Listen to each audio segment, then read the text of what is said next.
Dear students, greetings. Welcome to the Electromagnetic Fields revision class towards time varying fields and Maxwell's equations. So as of now, we came to know from Unit 1, Introduction, followed by we came to know in that Unit 2 and 3, static electric fields and static magnetic fields. But the important thing is this is the fundamental subject. For the fundamental subject, how the electromagnetic waves can carry the information. That time we need the time varying fields and correspondingly Maxwell's equations. So the particular unit, mainly we are going to discuss two laws: Faraday's law, Gauss law for magnetic fields, followed by the Maxwell's four equations in integral and differential forms, then electromagnetic boundary conditions. That extension we can end up the particular unit with wave equations and corresponding solutions, and then how the electromagnetic power flow and Poynting vector. So the rate of change of electromagnetic fields. So it started in the year of 1931. Faraday done that experiment. Then he came to know the current producing the conductor. Then there is a magnetic flux linking in the loop. So that time we can say a time varying magnetic field produces an electromotive force, causes the current in a closed circuit. That time we can say the particular quantitative relation between the rate of change of flux linkage with respect to the EMF is the rate of change of magnetic flux density. That's called d psi by dt or d pi by dt. We can write. Or suppose the particular conductor having a number of turns, then we can say minus n into d psi by dt. The negative sign indicates the flow of current, then producing field. The two are opposite to each other. So the Faraday's law extension, we have the two kind of EMF. One is called transformer. Another one is the motional EMF. Suppose we have only one turn in the conductor, then we can write the induced EMF is minus d psi by dt.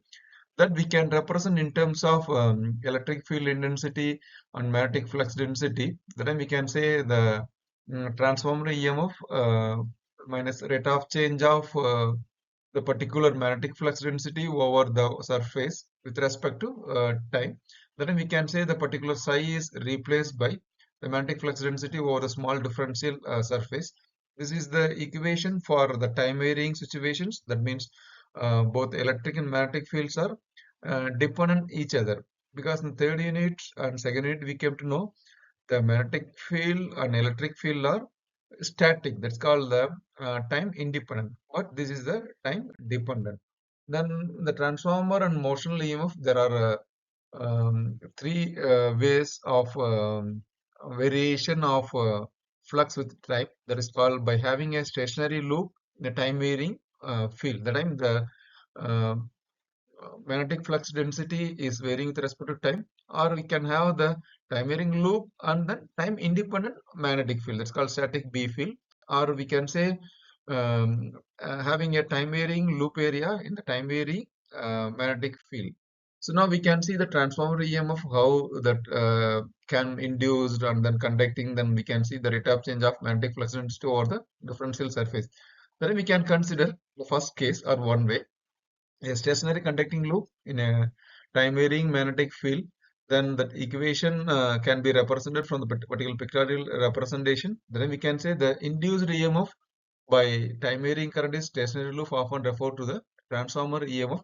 That much very much helpful in that power analysis through the transformer EMF. So the transformer EMF, again we can apply the Stokes theorem at the left hand side of the equation, because we came to know the Stokes theorem and divergence theorem to convert, or we can realize, suppose the field distribution in one scenario, then correspondingly how it may be available in the another scenario. That with the help of that one we can know one of the Maxwell's equation in the time varying field. That means what? The rate of change of magnetic flux density, that's called the circulation of electric field around the particular scenario, as well as the motional EMF we can have from the help of Lorentz force equation. That Lorentz force equation, we can see how the force on charge moving with the uniform velocity in a magnetic field. Then motional electric field can be defined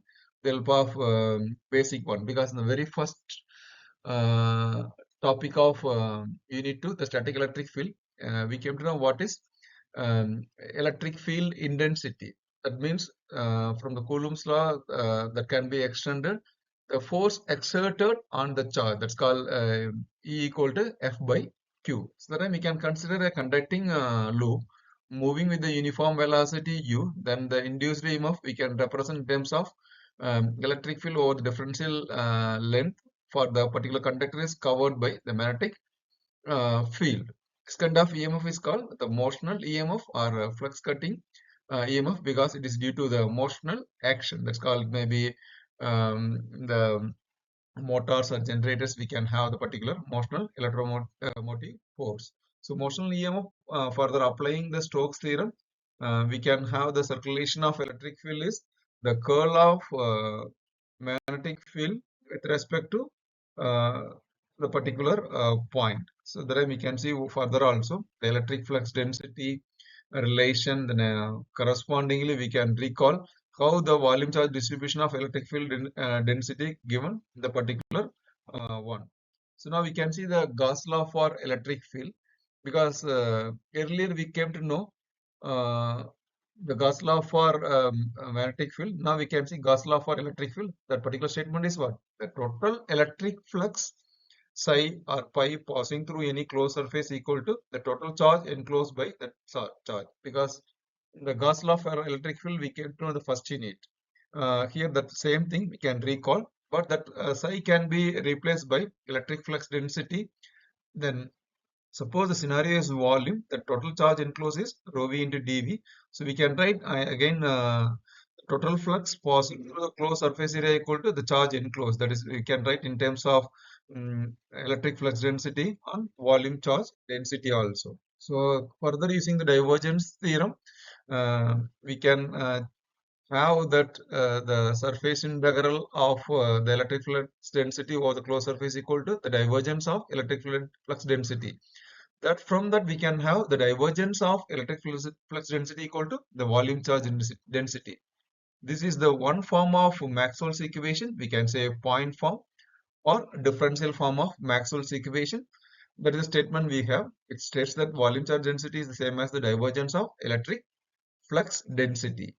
So now we can see there are two kind of currents, because in the electronics point of view we came to know the current, but here we are dealing with the two kind of material. One is the electric, another one is the magnetic. Then we have the conduction current, another one is the conventional current. So the displacement current here with respect to the curl circulation or the curl of magnetic flux density equal to the current density.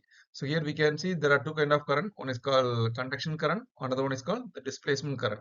So the conduction current will happen in the conductor, the displacement current will happen in the dielectric. So we can apply the divergence both the left hand side and right hand side of equations. Then del dot del cross H equal to 0, or the divergence of electric flux density equal to 0.